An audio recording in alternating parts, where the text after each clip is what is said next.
Hey, Matilda, I told you that my father-in-law is critically ill, so why aren't you coming to the hospital? What are you doing at a time like this? Oh, that topic again? Ellen, come on. There's no need to panic. Everything will be fine. Usually, doctors exaggerate these things to squeeze out more medical fees, you know. What? In the afternoon on Messenger, you said tonight is the peak, right? Well, by tomorrow morning, he'll be back to normal, like nothing happened. No, what are you saying? If you saw my father-in-law in that condition, you wouldn't say such things. Oh, come on. It'll be all right. Just come to the hospital, at least be with my father-in-law as his daughter in times like this. No way. We're having such a good time here. Matilda. If you keep bothering me, I might just divorce you. What? Oh, I said it on a whim, but maybe that's not a bad idea.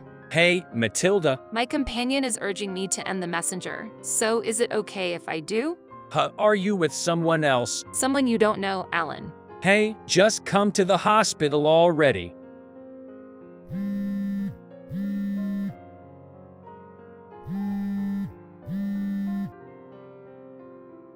You're too noisy. I'm blocking you. Goodbye. Cut it out, Matilda.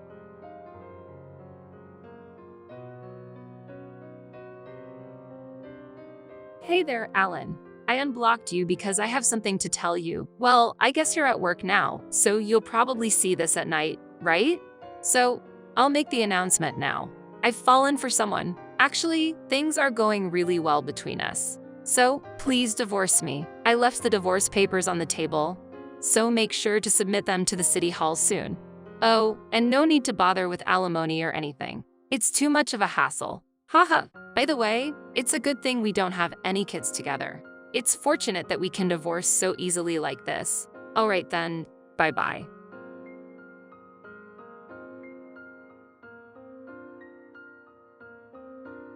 Matilda, why did you unblock me at a time like this? So, it's really divorce, huh? I noticed you've been going out and staying away from home a lot lately, and now I see there was another man involved. After the news about my father's critical condition, you never came back home once. I'm sure you'll block me again after this, but just in case, I'm leaving a message here. My father passed away on that night. Today was his funeral. Your uncle, my father's younger brother, served as the chief mourner. We couldn't reach you at all during this time, so things turned out this way. It's been 5 years since my mother passed away. All the relatives have seen this messenger and decided to cut ties with you. And I'm going to file for divorce as you wished. There's no place for you to come back to now, even if you suddenly decide to return.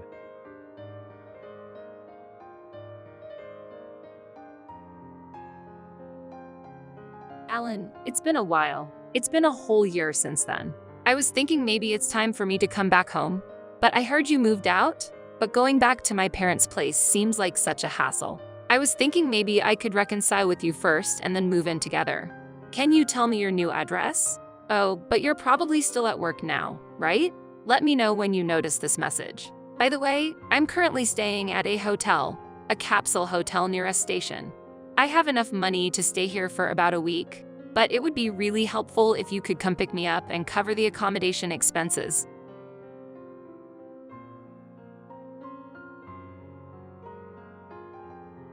Hey, Alan.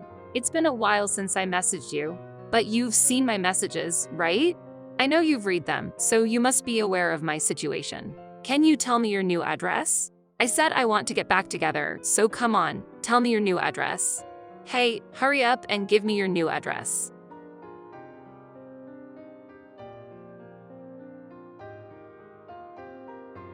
I apologize for intruding suddenly. My name is Brian. Am I correct that this is messenger belonging to Alan, Matilda's ex-husband? Yes, that's right, but I don't recall knowing anyone named Brian. Yes, I borrowed this messenger ID from Matilda's phone secretly. I wanted to talk to you and offer my apologies, so I took this unconventional approach. What is it about? Well, the truth is, I was dating Matilda until just the day before yesterday. What? You're the one? Your anger is completely justified. I, however, didn't know that Matilda was married. But that's… If it's not too much trouble, I would like to meet you in person and discuss this. Would that be possible? I will accommodate your schedule for the date and time. Well, there are few things I want to inquire about as well. I need some time as there are people I want to contact beforehand. I will get back to you by tomorrow. Understood. I'll be waiting for your response.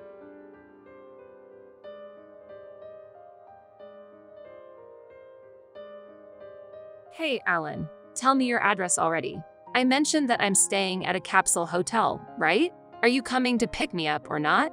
Just give me your address. Hurry up.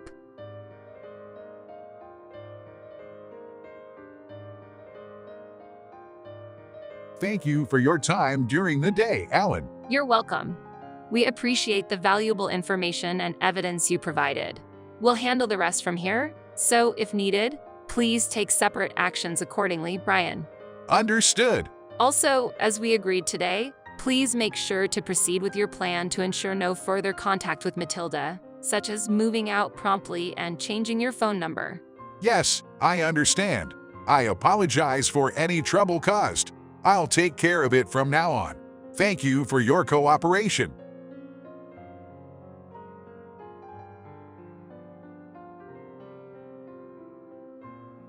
Ellen, seriously, I'm running out of money soon.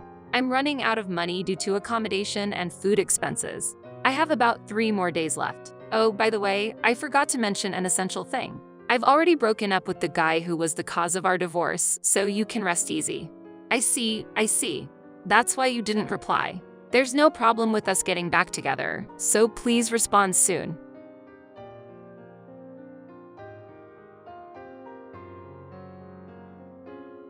Ellen. Hey, I'm seriously running out of money, and I'm getting tired of staying at the capsule hotel. Eating convenience store meals all the time is also getting old. Come on, Alan.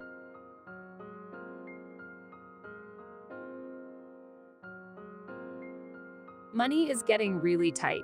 I can't do anything about it, so I'm checking out tomorrow. Seriously, Alan, cut it out. I'll have no choice but to go straight back to my parents' place. If Dad gets angry at me, it'll be your fault. At that time, I'll tell Dad that I came back because I decided to remarry Alan. So get the marriage certificate ready.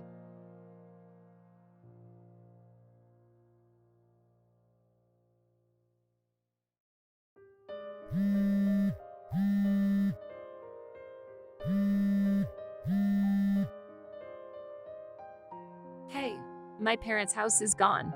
Huh? Oh, Alan. I thought I finally got a response, but what's with that clueless attitude?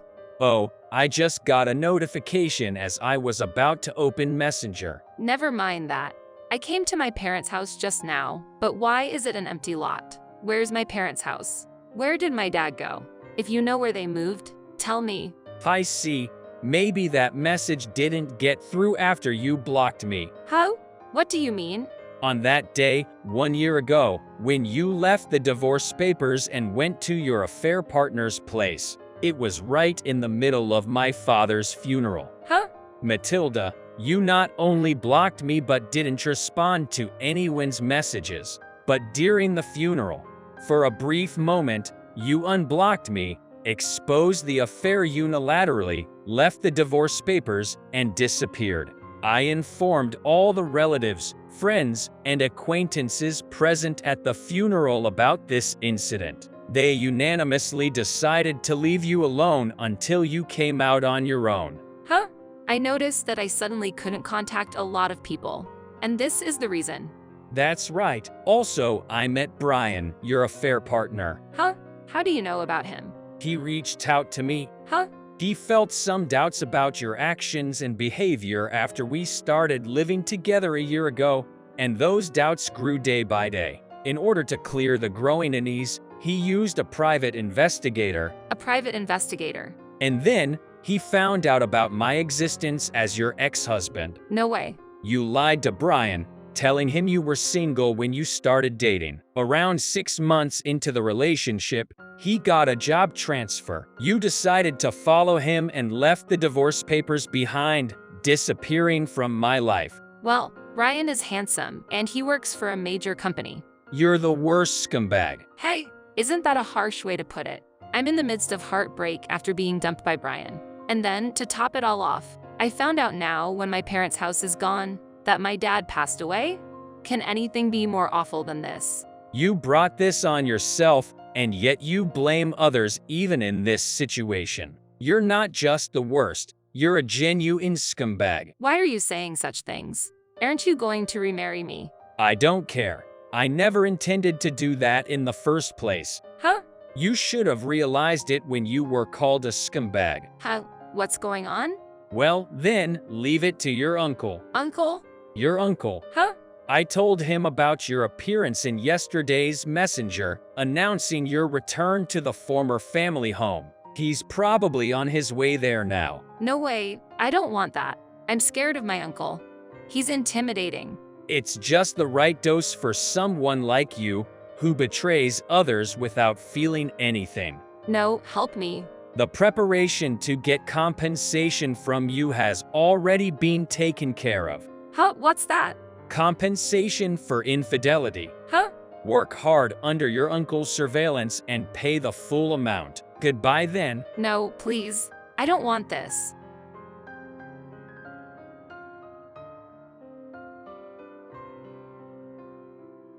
Right after our messenger conversation, it seems my ex-wife finally realized I need to run away.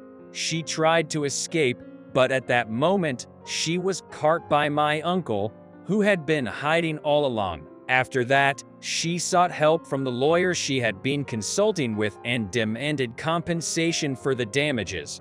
However, the punishment for my ex-wife didn't end there. Brian, who had been dating her under the false pretense of being single, also claimed compensation for emotional distress due to violation of chastity. With the double blow from both me and Brian, my ex-wife ended up with a six-figure debt, leaving her pale-faced. She has to work to pay off the debt under the watchful eye of my uncle, who took her into his custody, saying, "Consider it your atonement for your deceased father." As a result of a double whammy from me and Brian, the ex-wife ended up burdened with a large amount of debt, leaving her pale-faced.